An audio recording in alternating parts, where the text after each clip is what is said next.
नमस्कार दोस्तों, क्या आप भी उन लोगों में से हैं जो जीवन में सफलता और समृद्धि पाना चाहते हैं? क्या आपने कभी सोचा है कि कुछ लोग इतनी आसानी से धन और खुशियां आकर्षित कर लेते हैं, जबकि दूसरे अथक प्रयास के बावजूद संघर्ष करते रहते हैं? आज मैं आपके साथ एक ऐसी कहानी साझा करने जा रहा हूं जो न केवल आपको अमीर बनने के रहस्य बताएगी, बल्कि आपके जीवन को एक नई दिशा भी देगी।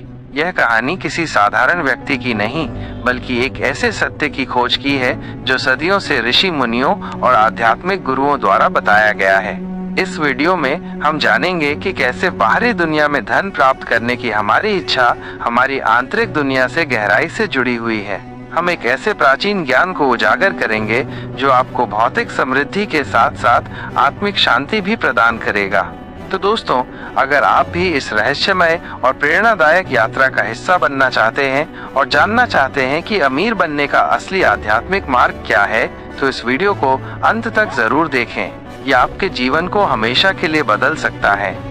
एक प्राचीन गांव में हिमालय की गोद में बसा हुआ माधव नाम का एक युवक रहता था। माधव एक मेहनती और ईमानदार लड़का था, लेकिन गरीबी उसका पीछा नहीं छोड़ रही थी। वो सुबह से शाम तक खेतों में काम करता, फिर भी उसके परिवार को 2 वक्त की रोटी मुश्किल से मिल पाती थी।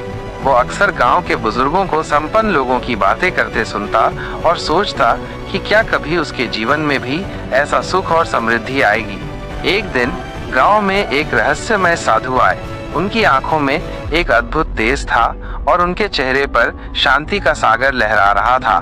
माधव उनसे बहुत प्रभावित हुआ और उनके पास जाकर बैठ गया। उसने साधु से अपनी गरीबी और दुखों के बारे में बताया। साधु ने माधव की बातें ध्यान से सुनी और मुस्कुराते हुए कहा, वत्स, तुम धन की इच्छा रखते हो, ये स्वाभाविक है, लेकिन तुम उसे बाहर की दुनिया में ढूंढ रहे हो, जबकि उसका असली स्रोत तुम्हारे भीतर है। माधव हैरान होकर बोला, मेरे भीतर? मेरे पास तो कुछ भी नहीं है महाराज। साधु ने कहा, तुम गलत हो। तुम्हारे पास वह सब कुछ है जो तुम्हें अमीर बनने के लिए चाहिए। बस तुम्हें उसे पहचानना और उसका सही उपयोग करना सीखना होगा। साधु ने माधव को एक छोटी सी कहानी सुनाई। एक समय की बात है, एक राजा अपने राज्य में सबसे धनी व्यक्ति की तलाश कर रहा था। उसने अपने मंत्रियों को आदेश दिया कि वे ऐसे व्यक्ति को ढूंढ कर लाएं जिसके पास सबसे अधिक सोना हो। मंत्री पूरे राज्य में घूमे, बड़े बड़े व्यापारियों और जमींदारों से मिले, लेकिन उन्हें कोई ऐसा व्यक्ति नहीं मिला जिसकी संपत्ति की कोई सीमा हो। अंत में एक बुद्धिमान मंत्री ने राजा से कहा, महाराज, आपने बाहरी धन की तलाश की, लेकिन असली धन तो हमारे हृदय में छिपा है। वो व्यक्ति सबसे धनी है जो संतोषी है, जिसके पास प्रेम और करुणा का भंडार है और जो दूसरों को देने में आनंद महसूस करता है।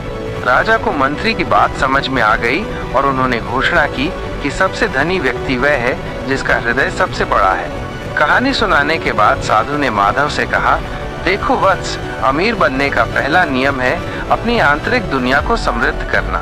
जब तुम्हारे हृदय में प्रेम, शांति, कृतज्ञता और उदारता का वास होगा, तो बाहरी धन अपने आप तुम्हारी ओर आकर्षित होगा। माधव को साधु की बातों में गहरा सत्य दिखाई दिया। उसने पूछा, लेकिन महाराज, मैं अपनी आंतरिक दुनिया को कैसे समृद्ध करूं? साधु ने उसे कुछ सरल उपाय बताए। 1. कृतज्ञता का अभ्यास। हर दिन उन सभी चीजों के लिए धन्यवाद दो जो तुम्हारे पास हैं, चाहे वे कितनी भी छोटी क्यों न हो। कृतज्ञता एक शक्तिशाली चुंबक की तरह है जो अधिक अच्छी चीजों को तुम्हारी ओर खींचती है। 2. सकारात्मक विचारों का पोषण। अपने मन को नकारात्मक विचारों से मुक्त करो और सकारात्मक, रचनात्मक विचारों पर ध्यान केंद्रित करो। तुम्हारा मन एक उपजाऊ भूमि की तरह है, तुम उसमें जो बीज बोओगे वही फल देगा। 3. दूसरों की सेवा। निस्वार्थ भाव से दूसरों की मदद करो। जब तुम दूसरों को देते हो तो ब्रह्मांड तुम्हें कई गुना अधिक लौटाता है। ये धन का एक आध्यात्मिक नियम है। 4. वर्तमान में जीना। अतीत की चिंताओं और भविष्य की आशंकाओं को छोड़कर वर्तमान क्षण में जीना सीखो। जब तुम पूरी तरह से वर्तमान में होते हो तो तुम जीवन की प्रचुरता को महसूस कर पाते हो। 5. ध्यान और प्रार्थना। प्रतिदिन कुछ समय ध्यान और प्रार्थना में बिताओ। ये तुम्हें अपनी आंतरिक आवाज से जुड़ने और दिव्य शक्ति से मार्गदर्शन प्राप्त करने में मदद करेगा। माधव ने साधु की बातों को गंभीरता से लिया और उनका पालन करना शुरू कर दिया।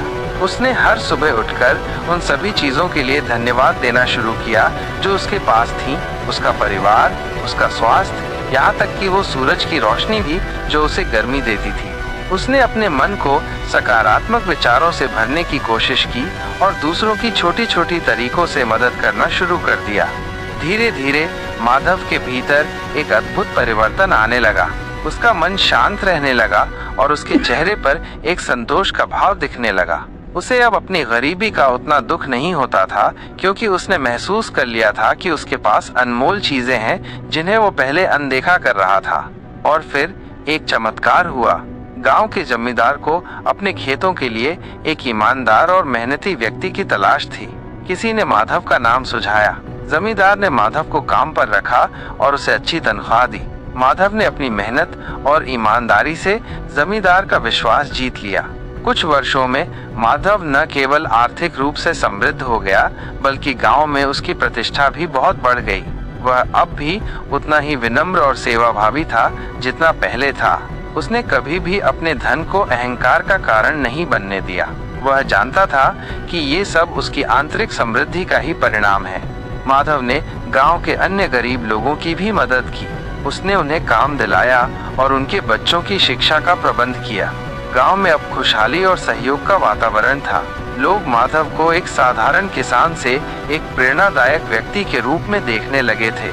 माधव ने साधु की बातों को कभी नहीं भुलाया। वह जानता था कि अमीर बनने का असली रहस्य बाहरी धन को जमा करना नहीं, बल्कि अपने हृदय को प्रेम, करुणा और कृतज्ञता से भरना है। जब उसका आंतरिक संसार समृद्ध हुआ तो बाहरी समृद्धि अपने आप उसके जीवन में आ गई। तो दोस्तों, ये थी माधव की कहानी जो हमें ये सिखाती है कि अमीर बनने का असली मार्ग हमारे भीतर से होकर गुजरता है। जब हम अपनी आंतरिक दुनिया को सकारात्मकता और आध्यात्मिकता से भरते हैं तो भौतिक समृद्धि भी हमारे जीवन में खिंची चली आती है। याद रखें, धन केवल एक साधन है, साध्य नहीं। असली खुशी और संतोष हमारे भीतर की शांति और दूसरों के साथ हमारे प्रेमपूर्ण संबंधों में निहित है। अगर आपको ये कहानी पसंद आई और इसने आपको प्रेरित किया तो इस वीडियो को लाइक जरूर करें और इसे अपने दोस्तों और परिवार के साथ शेयर करें।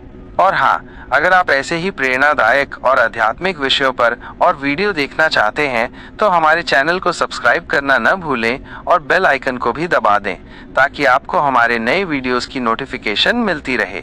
आपका जीवन धन और खुशियों से भरा रहे। धन्यवाद।